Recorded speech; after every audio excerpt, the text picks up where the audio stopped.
So. Always start with so. Reap what you sow.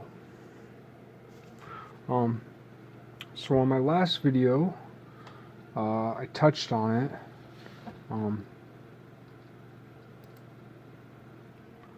I touched on that toward a geometry of sound, which sounds philosophical and sounds like I might know what I'm talking about, and I don't, but I'm trying to figure out what I'm talking about.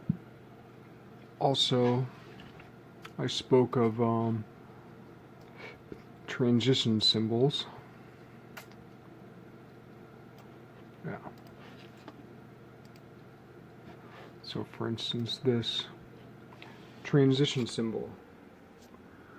And here I have what's essentially an S with what looks like a copyright sign at the upper right corner. And I have what looks like a copyright sign over a S with a V over it, almost like a dollar sign with a split vertical. Hertz or frequency is cycles per second. The reason why I call them transition symbols is because we use C for this, we use C for that, we use S for this, we use S for that. We use S for spread, we use S for seconds, we use C for speed of light, we use C for speed of sound, and there's all these crossovers, especially between math and physics, and then between symbolism and language and all that kind of thing, and it becomes confusing what symbol means what. This of course relates a lot back to what seem to be more esoteric subjects, but really aren't. Any symbolic system that can make sense of anything makes sense, in so much as it makes sense of what it makes sense of. And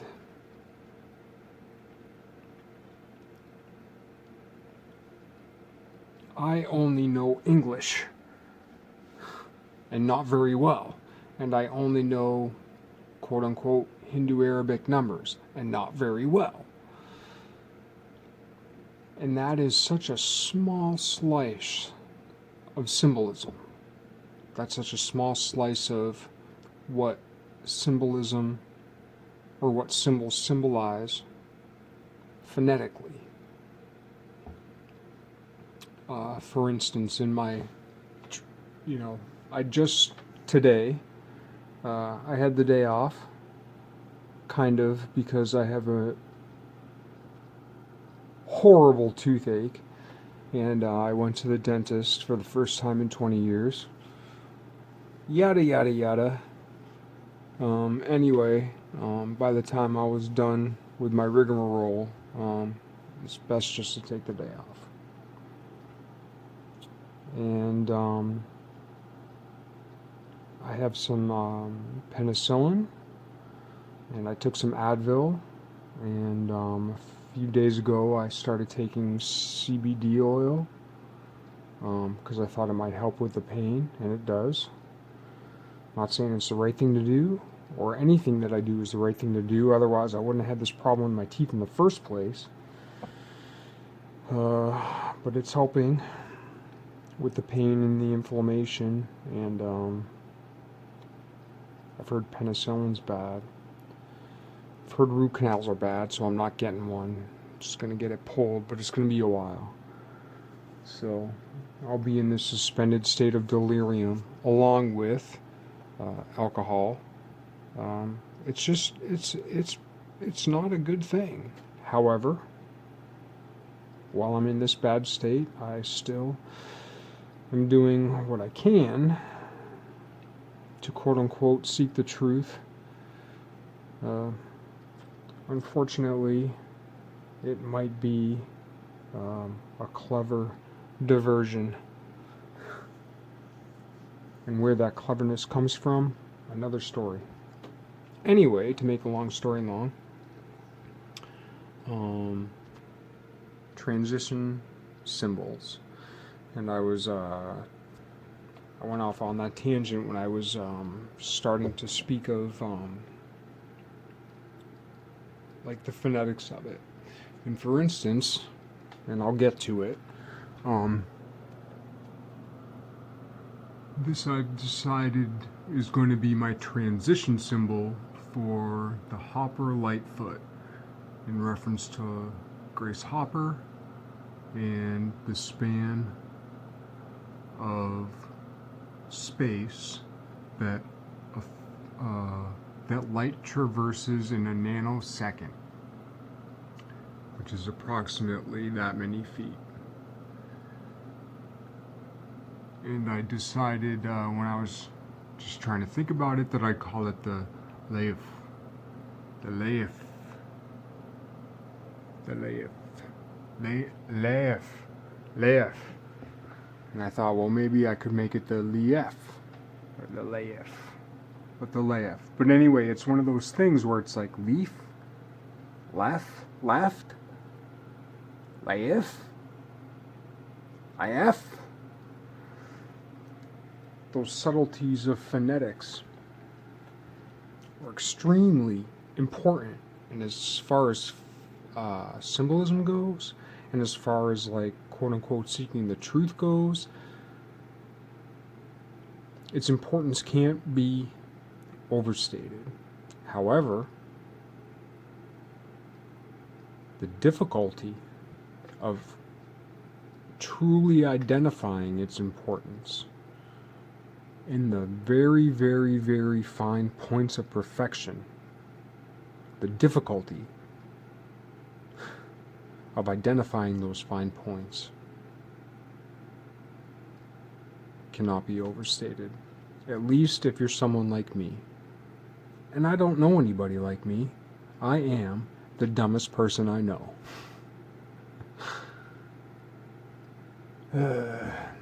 Somebody's got to be the dumbest. Anyway, yeah, so the whole point of making, and I just started hanging these up. I have like a 45-degree angle wall, roughly, a slant wall. That's the, roof of my apartment. And I thought, well, that would be a really good place to just start hanging these symbols.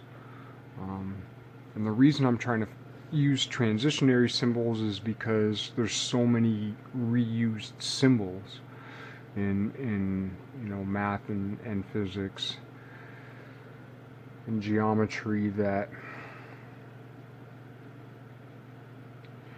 I'm pretty much down with the whole idea of the Greek thing, but then we get, I like the idea of I like the idea of rational trigonometry and universal hyperbolic geometry and all that math that dude does and everything. I'm not sure what type of continuum geometry can speak to the same thing, or that's the only rational thing that I found with any breadth and depth and any meaning. But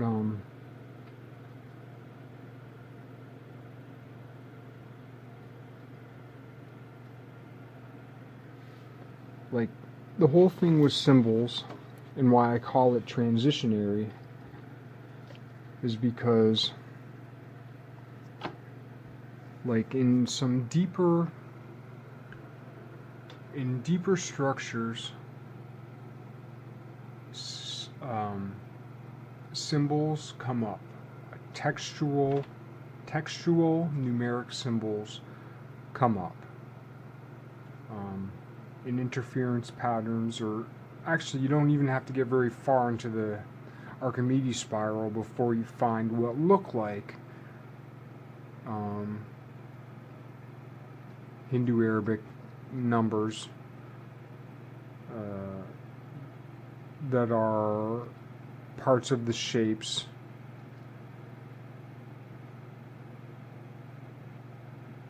of the unfolding Archimedes spiral, where the shape of 1 corresponds to the shape of root 1, the shape of 2 corresponds to the shape of root 2, and so on.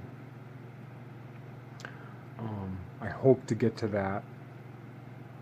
When I found it, it was easy because it was by accident. Now I have to retrace my steps, and sometimes what was easy yesterday is difficult today, which is a weird thing. But anyway, like in this, what is in some way a very complicated structure, textural images come up, and in this reproduction and animation, unfortunately, my animations tend to lose resolution from the initial image, but specifically in this area, you can see something very textual. Particularly here, you see a 3-like shape, for instance. In other images I have of it, it's a little more prominent. But if you look through some of my other color animations, you'll see a lot of things that are very textual looking. So one of my contentions is, and it's not a contention that I came to alone. It's I guess more like a conviction that I came upon by intuitively examining other people's contentions, plus the evidence that I've come to myself by starting with very basic shapes, finding interference patterns, and seeing what happened. So these symbols, once again, I didn't come to in that way. These symbols I came to more by combining just the way things sound, or just the symbols that I know. So to get back to the Hopper Lightfoot second, let's see, transition symbols. I'm a little dyslexic, so sometimes things go back and forth. So yeah, that's cycles per second. That's seconds per cycle. I'm trying to make it a little bit intuitive, where my cycles are on top per second.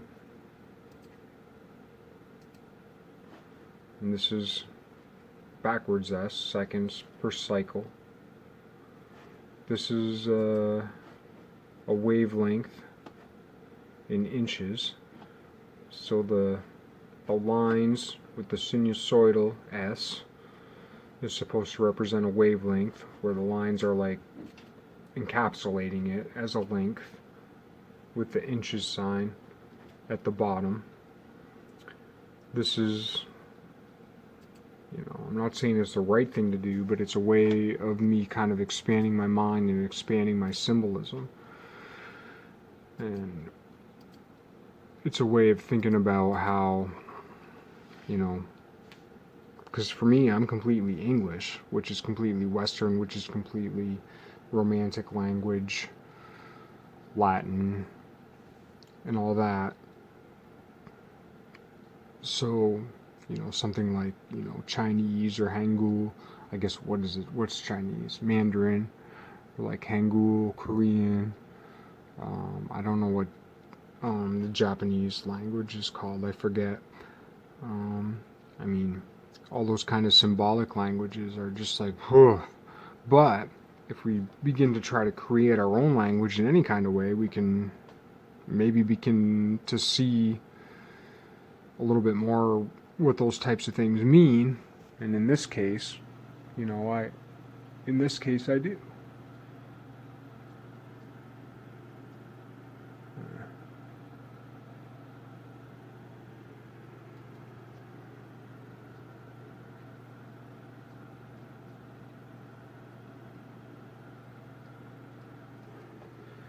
It's also interesting that those are a bit like gravestones.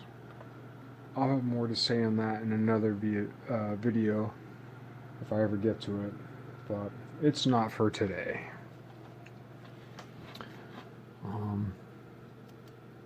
Yeah, so anyway, so it's just kind of in reference to my last video and a preface. So it's an appendix to my last video and a preface to my next, or one of my next videos. Once again about the Lightfoot and the harmonics of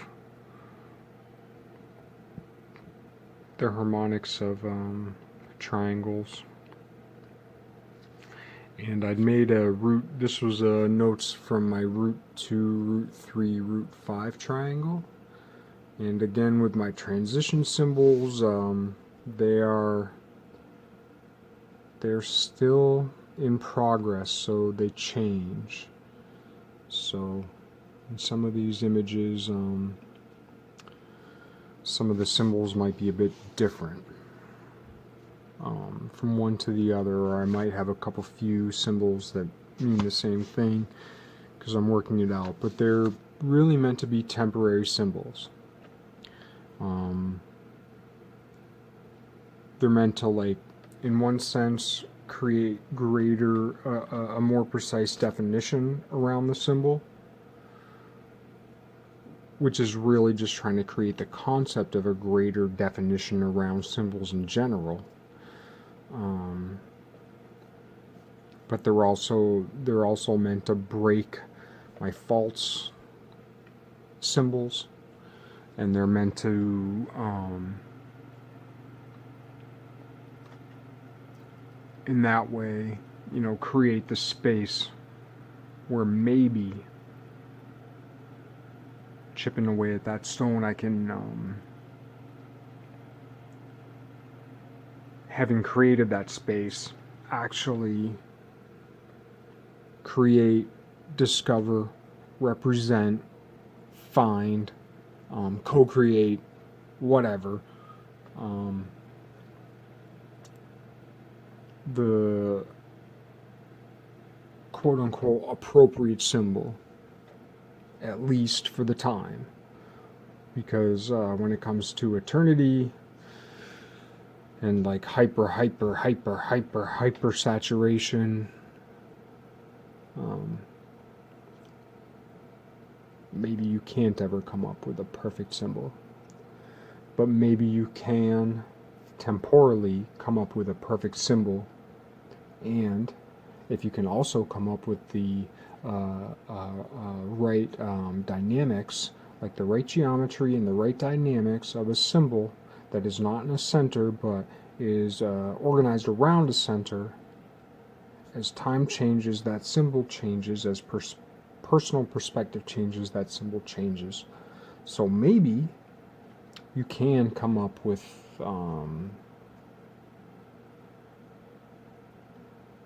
like a perfect concept of symbolism. You'd pretty much have to be God.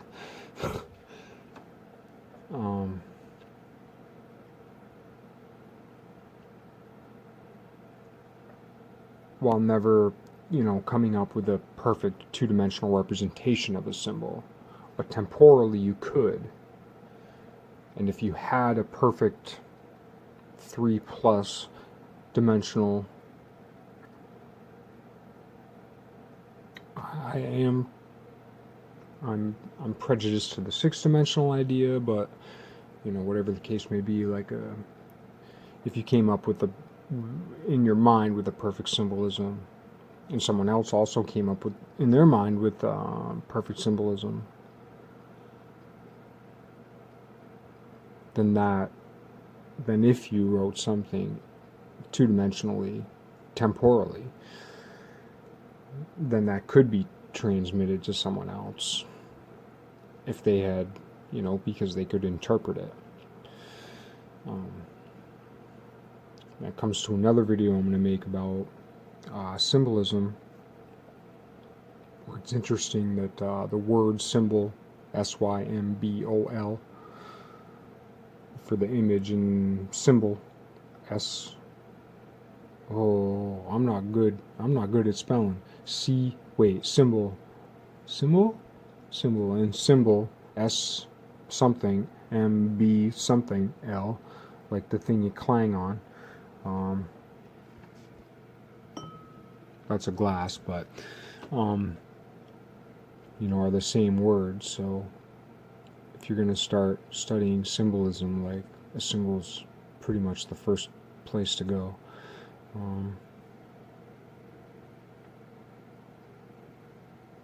Oh boy. Yeah,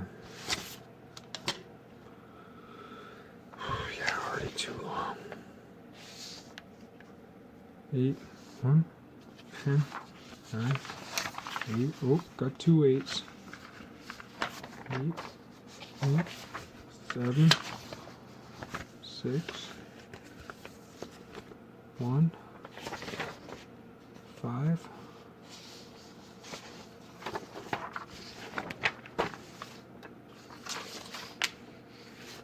4, 3,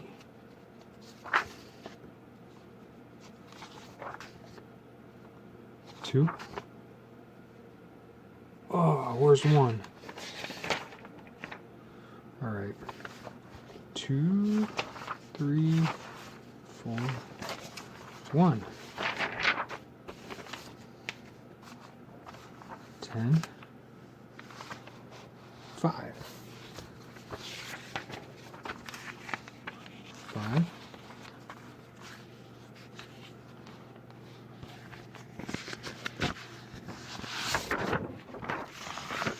6. This is typical. You should see me try to pay for stuff at the store. Alright. 6.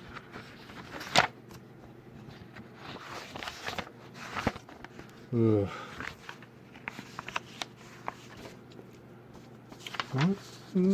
2. It's hard with one hand. Let's see. 1, 2, 3, 4, 5, 6, 7, 8.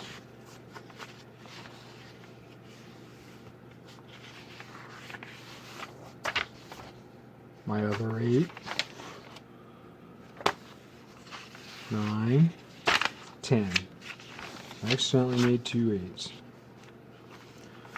Yeah, so anyway, to get to the Hopper Lightfoot and what I'm trying to do here, I mean, initially, 12 hours ago, I was just trying to do this.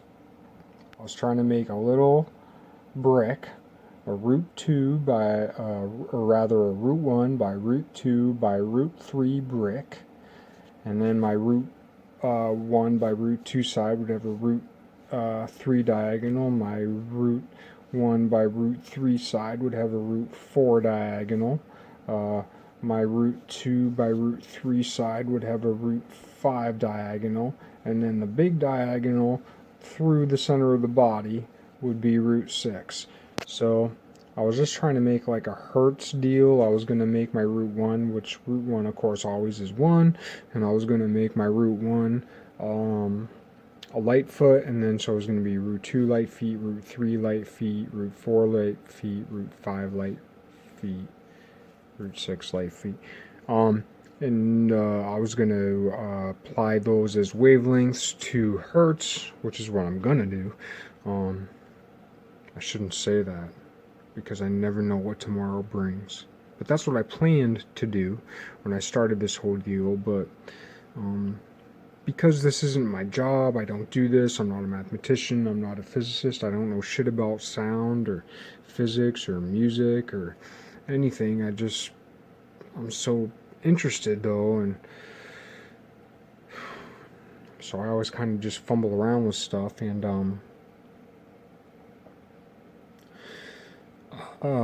it took me a long time just going through, like, you know, these other notes I'd had.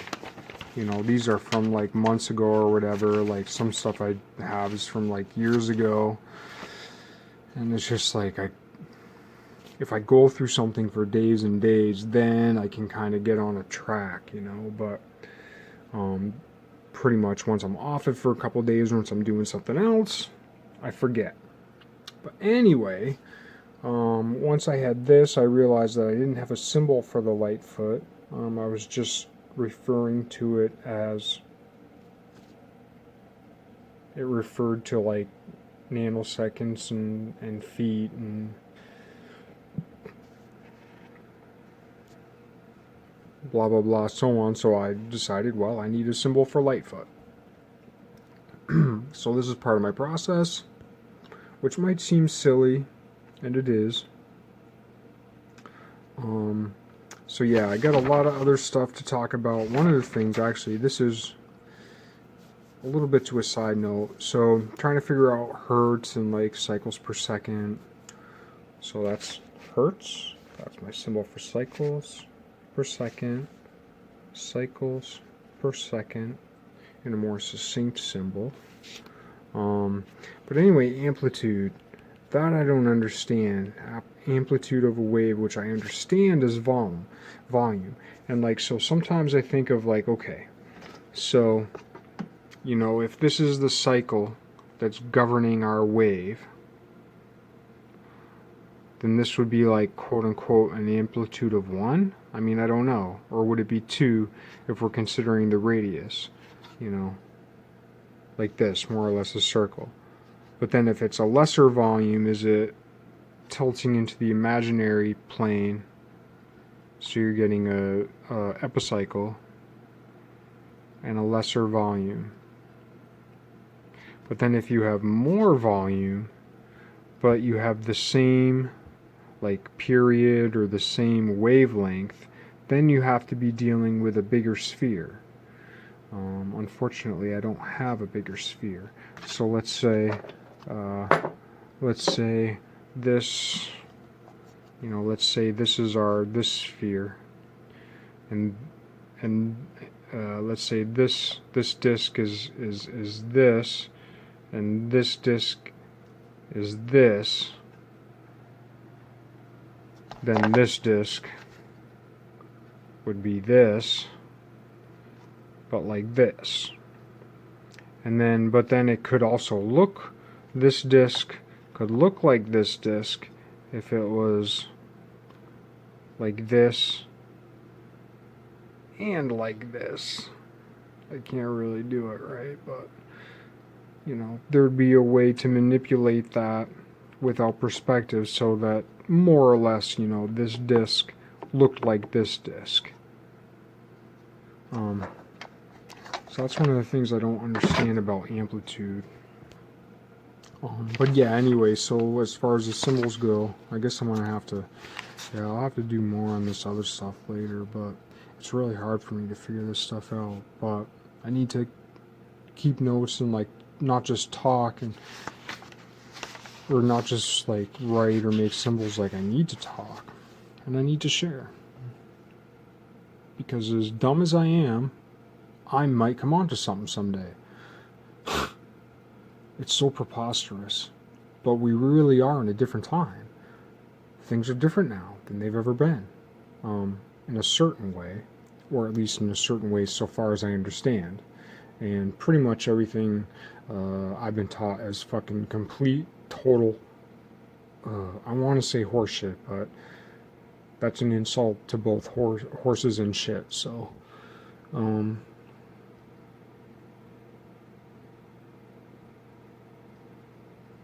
yeah, so,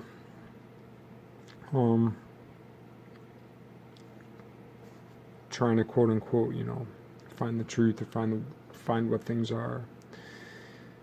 Like, we have to try to do things for ourselves, even if we're wrong, and we're gonna keep being wrong until we're right, or until We poof out of existence. That's it. So anyway, what I settled on for the Hopper Lightfoot symbol was what essentially looks like an H. I messed around with a bunch of different things until I came around, and I usually do it pretty fast. Kind of like automatic writing type stuff until I just kind of feel okay about it. And what I liked about this is that it had, like this symbol here, it has the H, has the L, and it has the F. Simple as that, Hopper Lightfoot. And then of course it looks like a H, but then this comes back into like kind of the history of symbolism in general, where like, so like this is the H looking thing that I'm making now, which is just basically an L with an F that looks like an H, and that's a certain quote-unquote cursive way of doing it. But the way I was taught to make H's was, how was it? No, I've done this so many times today, I can't remember. Damn it!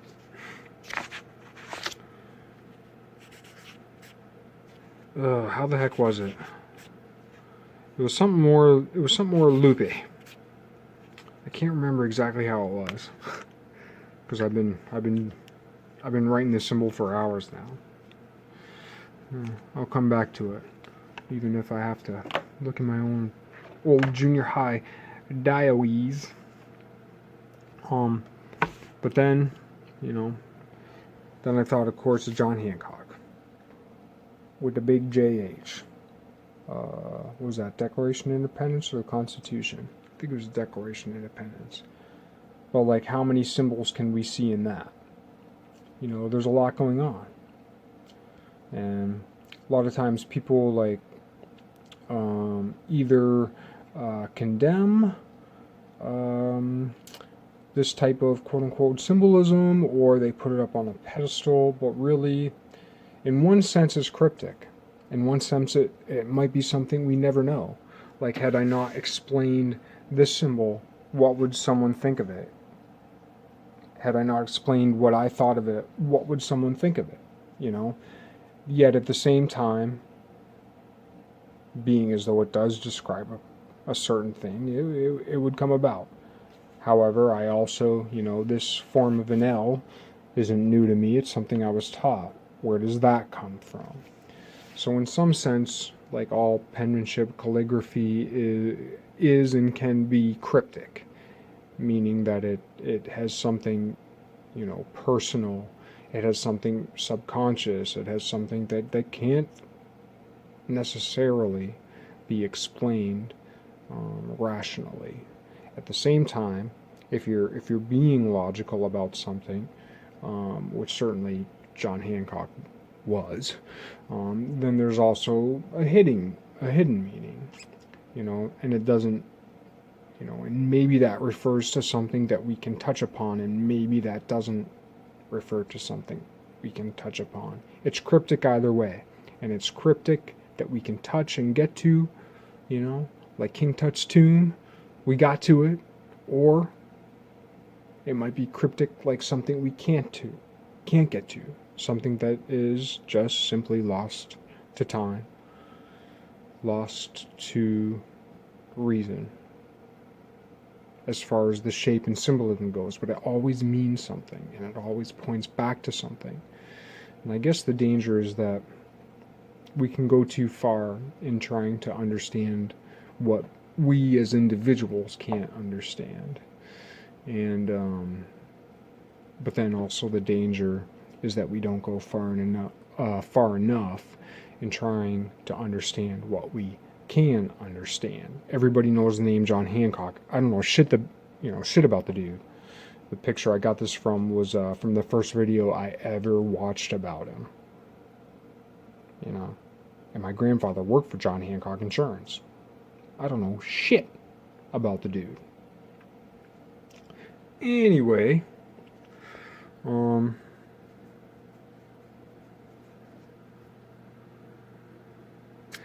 there's that. All that. So basically we have what's like, junior high math at best, with like elementary school fractions, with like elementary school history that I don't understand at all, and a bunch of gibberish hanging up on my wall in my apartment. I'm 42 years old, I think, and you know, this is craziness.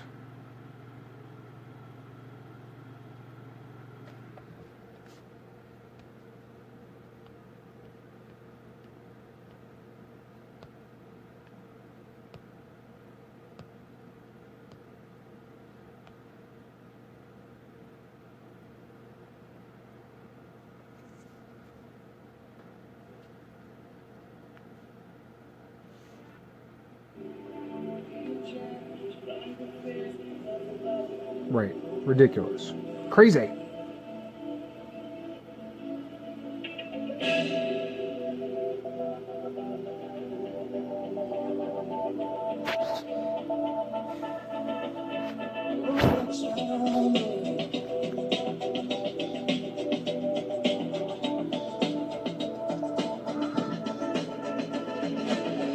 A man decides after 70 years that what he goes there for is to unlock the door. Well, those around him criticize and sleep.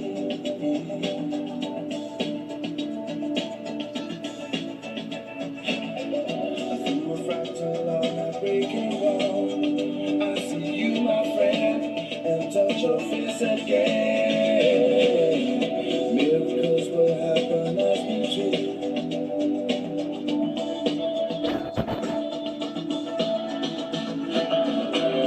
But we're never gonna survive. Oh, yes, we get a little crazy. No, we're never gonna survive.